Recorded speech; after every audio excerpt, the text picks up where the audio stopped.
such a good girl. Yes, you are. Hey Jordan, we need to do a unboxing video for the month. Can't you see I'm busy here? Yeah, I know, but we got schedules and whatnot, man. We got to get this done. All right, fine. Just head over to the studio and I'll see you in a sec. Sounds good. So let's get started. As you can see, I've got most of the EP5 jets already set out on the boardroom table here, and I have one other one still in the box that I'm going to unpackage right now. This is the experimental yellow McGuinness EP5. Never actually went into service because apparently no one really liked it, but it's really cool anyways. So let's unbox this locomotive. First off, take off the lid. That over there, and as you can see, right off the top of the bat, we've got our instruction manual, which looks like it was actually taken out of an EP5. Nice and worn out. Of course, you've got all your operating instructions, a bit of prototype information, stuff like that. Always a good read for every Rapido locomotive. Got your exploded parts diagram, all the different bits and bobs, as we like to say. Jason makes fun of me about that one, by the way. There's the top foam, and finally, there's the locomotive in the sleeve and clamshell. We'll just slide that out. That on the side. Now that just pops open there. At the top, got some foam bits to keep everything in place. And there we go. We'll put this right over here. And just the base of the box, of course, with a couple extra detail parts. We'll put that aside, nice and simple with the box there. In terms of the prototype history, these were delivered in 1955 by General Electric to the New Haven. They quickly became known as kind of an iconic engine for the New Haven, running between New York's Grand Central Terminal up along their electrified territory up the coast. Now, I won't get too much into the prototype specific information. If you want to have a look at that, please click on our previous video that we did, I guess a little over a year ago now, for some more information. But let's dive right into the models. Of course, right off the top, we've got the experimental yellow EP5 as I unboxed just a moment ago. They didn't like the colors, so that quickly gave way to the more standard New Haven McGuinness orange, as was the most popular, most well-known paint scheme on these engines. And later on, of course, these engines went to Penn Central for a time in the late 60s until the late 70s. So that's a quick overview of the engines. Why don't I fire up the 377 here, and we'll give you a quick overview of all the sounds and operating functions, including the really neat operating pantographs. So we'll just fire up the engine on function 8. It goes through its whole sequence.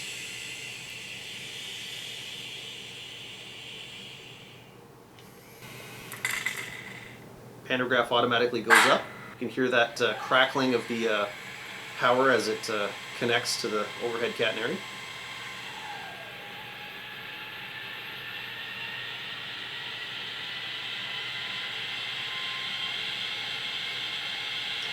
And there's that signature jet sound as the engine comes to life. Let's turn on the headlight. That is on function 0. We've got the bell.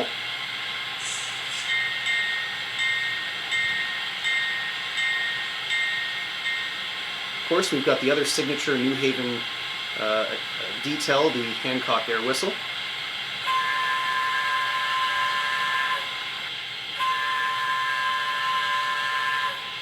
And we'll get rolling. Let's give it a little power.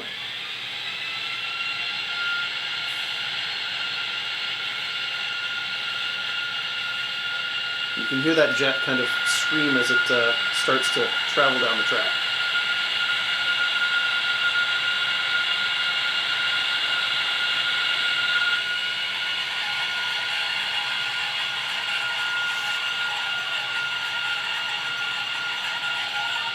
If you slow to a stop there, you can hear the brake squeal. Now, as we change direction, the pantographs actually change ends. So if we change the direction on DCC here, That will start up the sequence.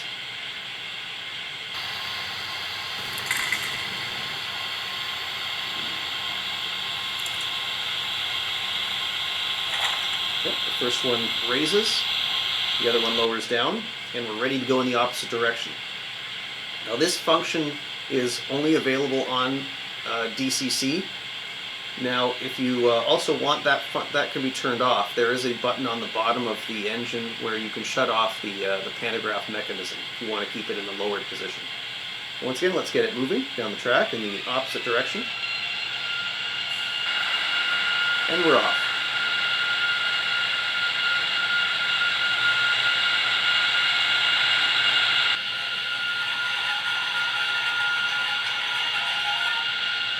And once again with that sequence of changing directions.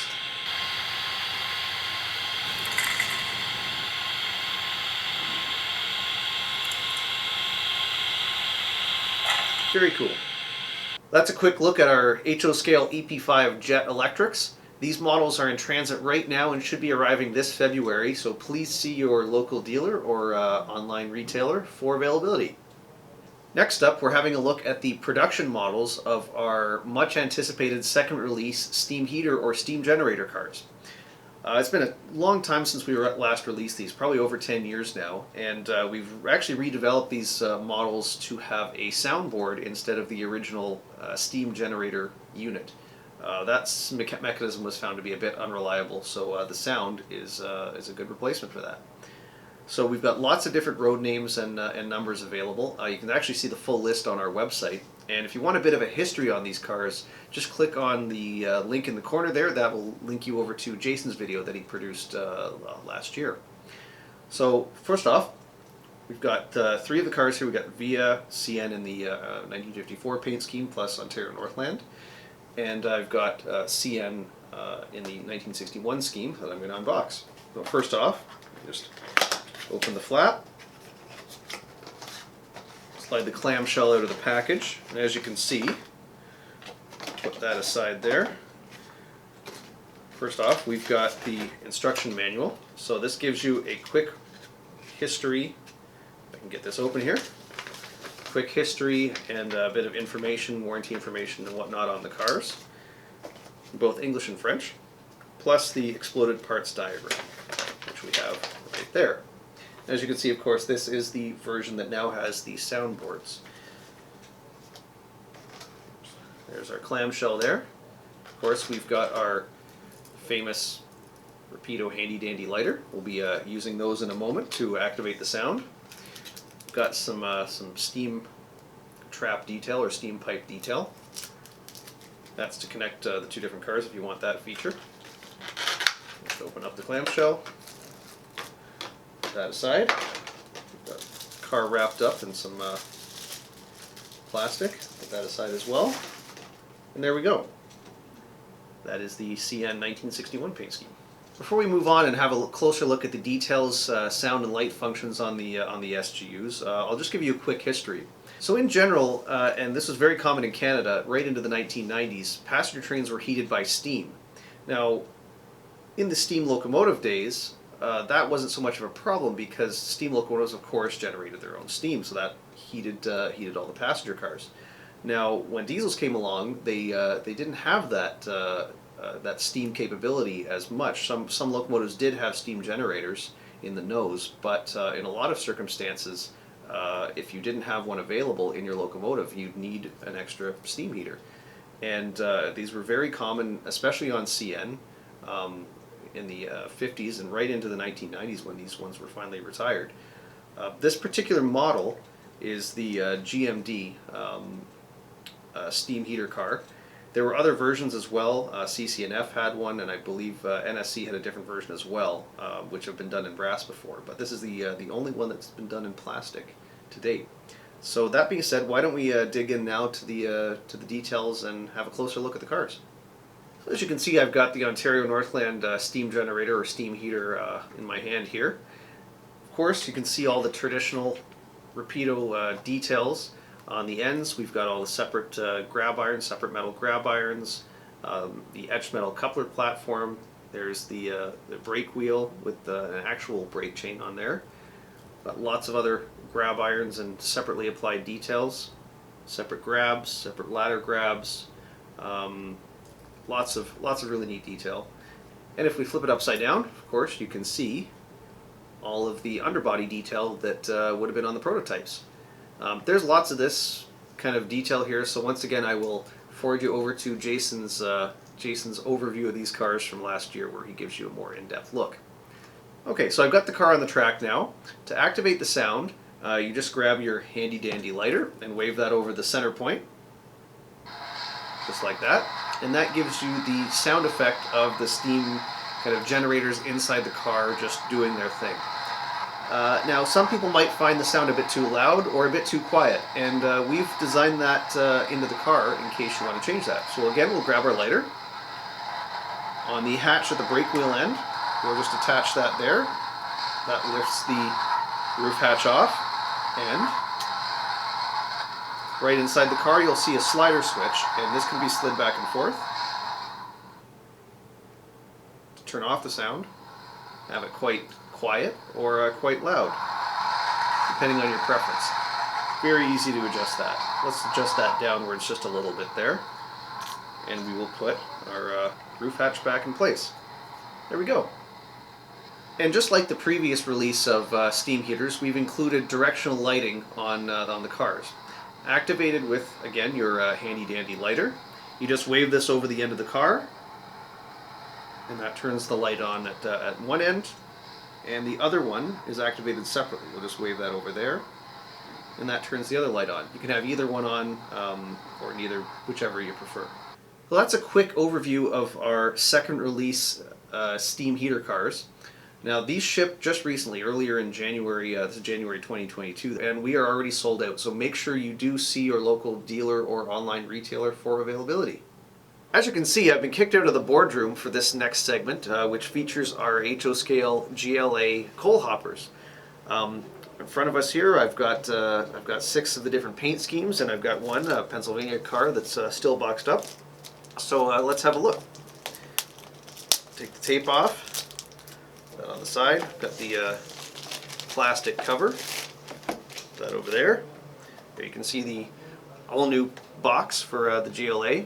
Nice compact format, makes it easy to ship too. Just take the end flap, open it up, slide it out. Of course, you've got a quick instruction sheet overview with some exploded part diagrams. Rapido sticker, which we're including with all our models now, of course. And there we are.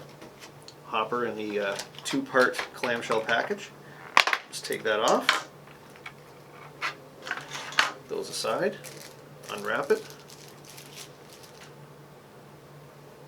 And there you've got our GLA hopper.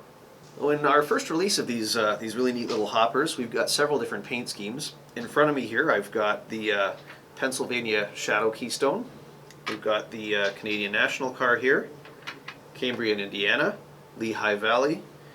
There's the Berwyn Coal Company, Westmoreland Coal, and the other version of the Pennsylvania cars. This is the Circle Keystone. Now, I don't know a lot about transition era freight cars, but Bill, who designed these, has already done a video on that. So if you just click up on the corner here, you can link over to that video. Let's just have a quick overview. As you can see, start from the interior of the car here. We've got full interior, separately applied bracing, and full rivet detail on the inside and outside of the car. Separately applied grab irons. We've got the brake wheel, all the associated brake gear on there too. Separately applied cut levers. We've got our new semi-scale Rapido coupler and the brake hoses. And of course on the underbody, lots of separately applied detail there. You've got the brake lines, all the discharge ports and whatnot. Lots of really cool detail. One more thing, I almost forgot to mention this. We have produced 2-pack coal loads for your GLA hoppers. These just unpack very easily. You just take the staples out, slide them out of the package, and there you go. nice cast piece with lots of coal detail. You drop that into your hopper and you're ready to go. It's also got some nice weight, so you can get a little bit extra weight in the car, a little bit extra traction if you want to say that. Maybe not the right word, but you know what I mean.